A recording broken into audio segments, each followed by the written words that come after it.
नमस्कार साथियों, दिव्य विज्ञान के YouTube चैनल में आपका स्वागत है। मेरा नाम है गिरीश मिश्रा।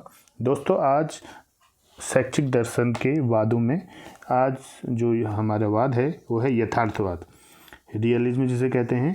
इसका अर्थ, परिभाषा एवं सिद्धांत और यथार्थवादी शिक्षा की क्या क्या विशेषताएं होती हैं, इससे संबंधित एक छोटी सी वीडियो है। आइए शुरू करते हैं।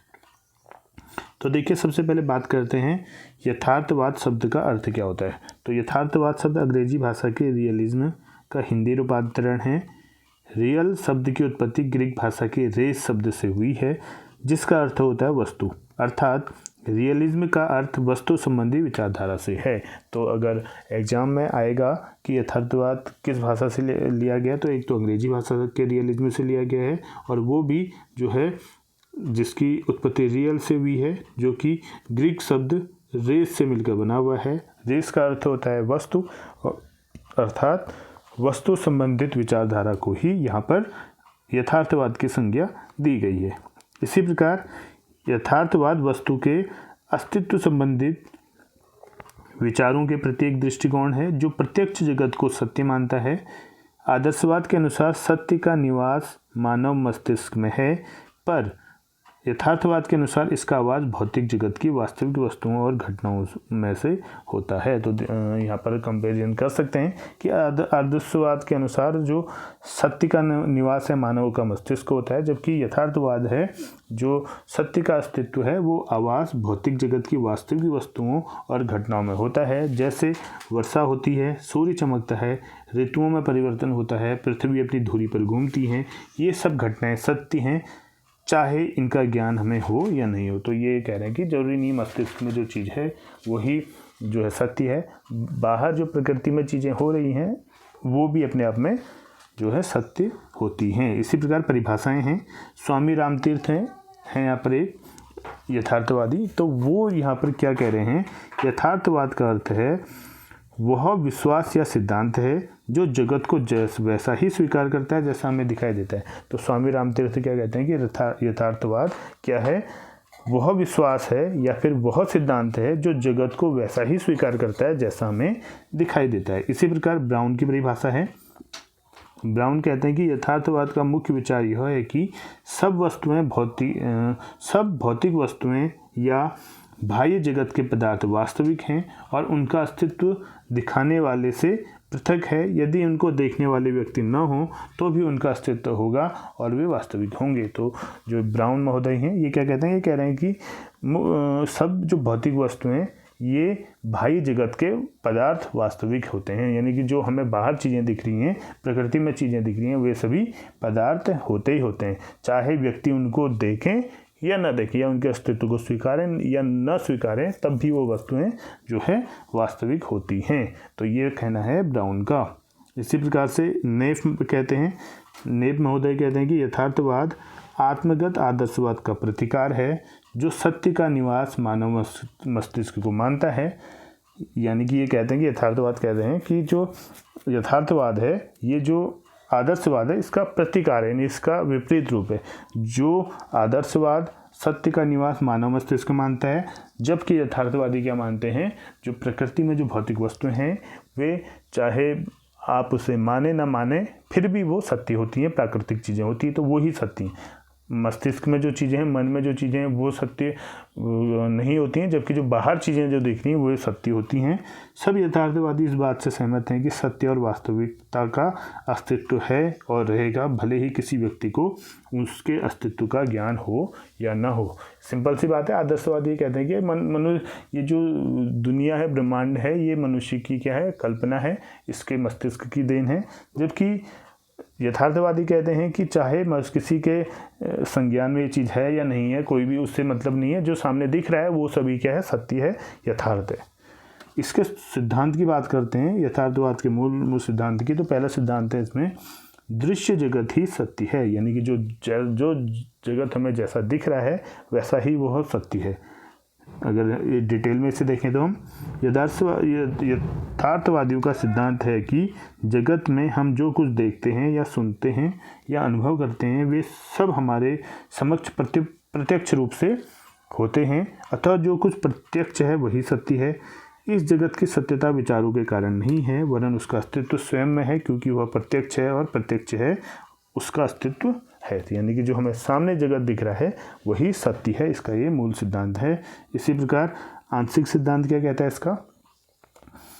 ये कहता है कि प्रसिद्ध यथार्थवादी हाइटलाइन का विचार है कि संसार की चर अचर प्रत्येक वस्तु समष्टि का एक अंग है। समस्त अवयवों में सम्मिलित रूप से तरंगित प्रक्रिया हो रही है, जिसके परिणाम स्वरूप परिवर्तन दृष्टिगत होते हैं। इस परिवर्तनशीलता के कारण जगत के समस्त तत्वों, विचारों एवं नियमों में अनवरत परिवर्तन होते रहते हैं। इस प्रकार इस सिद्धांत के समर्थक वैज्ञानिक नियमों को शाश्वत नहीं मानते हैं, वरन परिवर्तनशील स्वीकार करते हैं। यही वह बिंदु है जहाँ यथार्थवाद भौतिकवाद से भिन्न हो जाता है, क्योंकि भौतिकवाद के अनुसार वैज्ञानिक नियम स्थिर एवं शाश्वत माने जाते हैं। यानी कि जो यथार्थवादी हैं ये किसी भी सिद्धांत को स्थिर एवं शाश्वत नहीं मानते, ये मानते हैं कि जो भौतिक नियम है ये क्या होता है, परिवर्तित होते रहते हैं, इसलिए से आंशिक सिद्धांत भी कहा जाता है। इसी प्रकार इंद्रिया ज्ञान के द्वार हैं।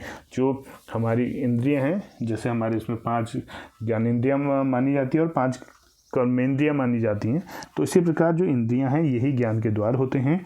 यथार्थवादियों के अनुसार सच्चे ज्ञान की प्राप्ति केवल इंद्रियों द्वारा ही होती है। किसी वस्तु की जानकारी हम इंद्रियों द्वारा देखकर, सूंघकर, चखकर या स्पर्श करके प्राप्त करते हैं। इंद्रियों एवं वस्तुओं के संपर्क के फलस्वरूप हमें जो संवेदना होती है यह सत्य वास्तविकता है।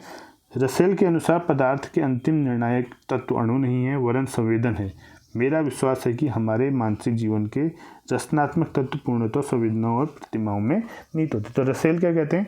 ये कहते हैं कि जो पदार्थ का जो अंतिम कण है, यानी कि जो उसका प्रारंभिक बिंदु है वो कण नहीं है, बल्कि क्या है, अणु नहीं है, बल्कि की संवेदनाएं हैं। तो ये रसेल कहते हैं। ये परिभाषा पूछी भी जा सकती है कि कौन से जो यहाँ पर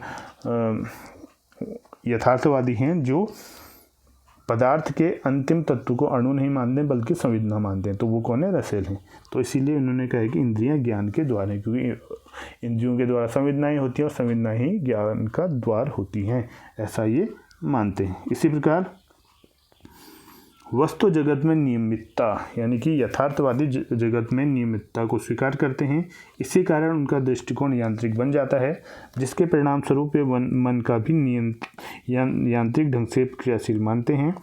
यथार्थवादियों की यह धारणा इस बात पर आधारित है, अनुभव और ज्ञान के लिए नियमितता का होना परम आवश्यक है। तो वस्तु जगत में क्या है? नियमितता है। ये भी इसका मूल सिद्धांत के अंतर्गत आता है। इसी प्रकार यथार्थवाद परलौकिकता को अस्वीकार करता है, यानी कि जो इस लोक से बाहर के लोग हैं उसको अस्वीकार करता है यथार्थवाद।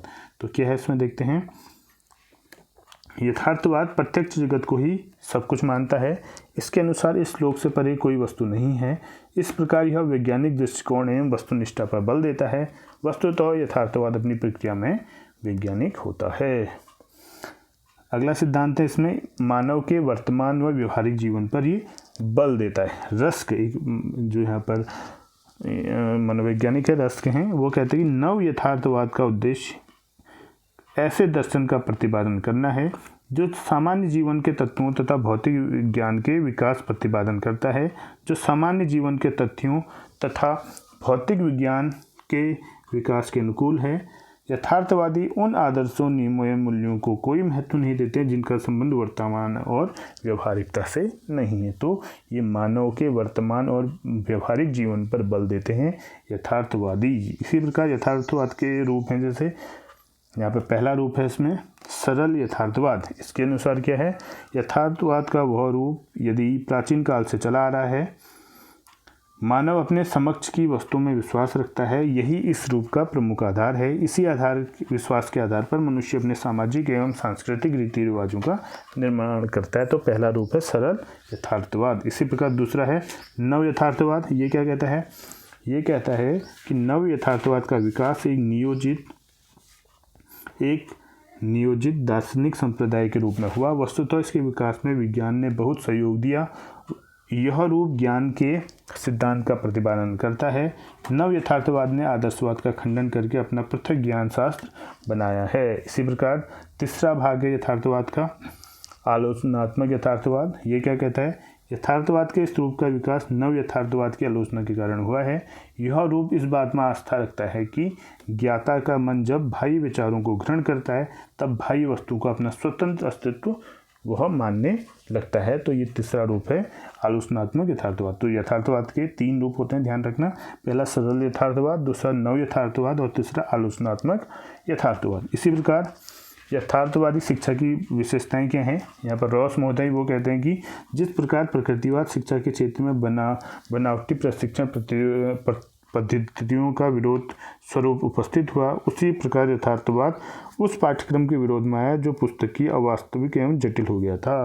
तो रॉस क्या कहता है, जिस प्रकार जो प्रकृतिवाद है उस शिक्षा के क्षेत्र में बनावटी प्रशिक्षण पद्धतियों के विरोध स्वरूप उत्पन्न हुआ था, उसी प्रकार जो यथार्थवाद उत्पन्न हुआ है वह उस पाठ्यक्रम के विरोध में आया है जो पुस्तकीय है, अवास्तविक और जटिल है। तो उनके विरोध में यथार्थवाद आया है। अब देखते हैं इसमें विशेषताओं में पहला भाग है इसमें विस्तृत एवं व्यवहारिक पाठ्यक्रम। गुट के अनुसार विस्तृत पाठ्यक्रम यथार्थवाद की एक प्रमुख विशेषता थी। 17वीं शताब्दी के यथार्थवादियों हेतु यह अस्वाभाविक ही था कि वे 25 या 80 विषयों के अध्ययन का प्रस्ताव प्रस्तुत करें, जिनमें लैटिन, फ्रेंच और वर्नाकुलर जैसी 2 या 3 भाषाएं, गणित की 2 या 3 शाखाएं, कई सामाजिक अध्ययन के विषय, बहुत से विज्ञान, दार्शनिक, सैन्य संबंधी और व्यावसायिक तथा शिष्टाचार संबंधी विभिन्न विषय हों। तथा यथार्थवादी जो है विस्तृत व्यवहारिक पाठ्यक्रम की बात करते हैं। अब ये जो पाठ्यक्रम, ये विचारधारा है पाश्चात्य जगत में हुई थी, तो वहाँ के अनुसार यहाँ पर ये कम से कम 25 से 80 विषयों की को जो है पाठ्यक्रम में लाने की इन्होंने बात कही थी। इसी प्रकार से प्राकृतिक तत्वों व सामाजिक संस्थाओं का महत्व, इसके अंतर्गत क्या है, यथार्थवादी शिक्षा में विषयों की अपेक्षा प्राकृतिक तत्वों एवं सामाजिक संस्थाओं को महत्व प्रदान किया गया है। पॉल मुनरो ने लिखा है, क्या लिखा है, शिक्षा में यथार्थवाद उस प्रकार की शिक्षा के लिए प्रयुक्त किया जाता है जिसमें भाषाओं और साहित्य की अपेक्षा प्राकृतिक घटनाओं और सामाजिक संस्थाओं को अध्ययन का प्रमुख विषय बनाया जाता है। यानी कि प्राकृतिक तत्वों व सामाजिक संस्थाओं का यहाँ पर महत्वपूर्ण जो है यहाँ पर महत्व बताया गया है। इंद्रिय ज्ञान के द्वारा हमने इसलिए बता दिया है, 5 कर्मेंद्रियाँ हैं और 5 ज्ञानेंद्रियाँ हैं। यथार्थवाद के अनुसार इंद्रियाँ ही ज्ञान के प्रमुख द्वार हैं। इस प्रकार इसने इंद्रियों पर बल देकर शिक्षा में सहायक सामग्री तथा दृश्य श्रव्य साधनों के प्रयोग एवं महत्व को बढ़ाया है। उदार शिक्षा पर बल दी है। अब उदार शिक्षा क्या है, आदर्शवादी ने उदार शिक्षा पर बल दिया है। मानववादी यथार्थवाद के समर्थक मिल्टन के अनुसार, मैं उस शिक्षा को पूर्ण एवं उदार शिक्षा कहता हूँ जो एक व्यक्ति को न्यायोचित ढंग से कुशलतापूर्वक तथा उदारता के साथ निजी एवं सार्वजनिक दोनों प्रकार के सभी कार्यों को शांति तथा युद्ध के समय पूर्ण करने के योग्य बनाती है। तो ये परिभाषाएं पूछी जा सकती हैं। मिल्टन की परिभाषा है कि मैं शिक्षा को पूर्ण एवं उदार शिक्षा, उस शिक्षा को पूर्ण एवं उदार शिक्षा कहता हूँ जो एक व्यक्ति को न्यायोचित ढंग से कुशलतापूर्वक तथा उदारता के साथ निजी एवं सार्वजनिक दोनों प्रकार के सभी कार्यों को शांति तथा युद्ध के समय पूर्ण करने के योग्य बनाती है। इसी प्रकार व्यावसायिक शिक्षा पर इन्होंने बल दिया था। इसके अनुसार यथार्थवाद उदार शिक्षा के साथ साथ व्यावसायिक शिक्षा पर बल देता है। डेविनपोर्ट का कथन है कि कोई भी व्यक्ति किसी व्यवसाय के बिना शिक्षा का चयन न करें और न बिना शिक्षा के व्यवसाय का चयन करें। तो ये परिभाषा है डेविनपोर्ट की। तो दोस्तों ये था आज हमारा यथार्थवाद। एक छोटी सी वीडियो के माध्यम से लगभग यथार्थवाद की सब महत्वपूर्ण चीज़ें आपके सामने लाने का ये प्रयास किया था। उम्मीद करता हूँ आपके लिए वीडियो हेल्पफुल रहेगी। मिलते हैं अपनी नई वीडियो के साथ, तब तक के लिए धन्यवाद। जय हिंद, जय भारत, जय उत्तराखंड।